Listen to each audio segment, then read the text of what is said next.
Petugas kesehatan haji menyiapkan skema evakuasi dan tanazul bagi jemaah haji Indonesia yang sakit di masa kepulangan ke tanah air. Sejauh ini petugas kesehatan sudah mengajukan 14 jemaah untuk tanazul.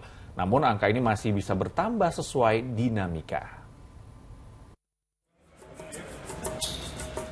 Suyanto masih tertidur ketika petugas dari Klinik Kesehatan Haji Indonesia atau KKHI mendorong kursi roda yang ditempatinya. Jemaah haji asal Embarkasi Solo ini telah dinyatakan pulih setelah sempat dirawat di KKHI. Dengan menggunakan ambulan, Suyanto dievakuasi untuk dikembalikan ke kloternya sebelum kembali ke Indonesia.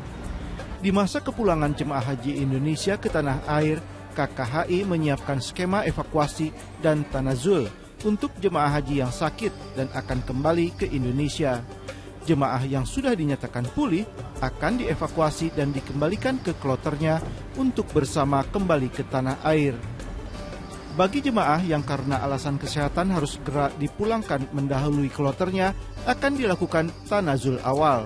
Sedangkan tanazul akhir untuk jemaah yang karena alasan kesehatan harus melanjutkan perawatan di Arab Saudi dan baru bisa pulang setelah kepulangan kloternya. Sejauh ini KKHI sudah mengajukan 14 jemaah haji untuk tanazul, namun angka ini masih bisa bertambah sesuai dinamika. Tanazul kita istilahkan adalah pemulangan jemaah haji yang tidak mengikuti kloternya. Jadi bisa awal, artinya dia bisa lebih diberangkatkan duluan dari kloternya, dan bisa akhir, artinya dia berangkatkan pada kloter yang lebih belakangan dari kloternya. Jadi tanazul yang di KKHI ini adalah untuk jamaah haji yang sakit. Ya. Jadi kalau misalnya dia sakit dan tidak memungkinkan untuk dia tinggal lebih lama menunggu kloternya pulang, maka dia kami tanazul awalkan. Nah sebaliknya, bila ternyata kloternya pulang lebih awal, sedangkan jamaahnya masih memerlukan perawatan lebih lanjut, maka jamaah haji tersebut akan kami pulangkan lebih belakangan. Yang tanazul berapa banyak?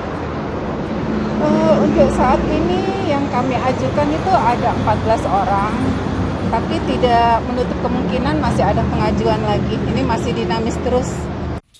Sejak hari Selasa, jemaah haji Indonesia sudah mulai kembali ke tanah air. Sebanyak 6.652 jemaah yang telah menuntaskan rangkaian rukun dan wajib haji sudah diberangkatkan menuju Indonesia. Setibanya di tanah air, kondisi kesehatan jemaah haji terus dipantau. Proses tanazul dan evakuasi yang dilakukan petugas kesehatan haji merupakan ikhtiar untuk menyempurnakan perjalanan jemaah haji Indonesia hingga kepulangan ke tanah air. Ini sejalan dengan tanggung jawab petugas haji, yakni memberikan pelayanan dan perlindungan kepada jemaah haji Indonesia. Dari Mekah, Arab Saudi, Anton Bahtiar Rifai melaporkan.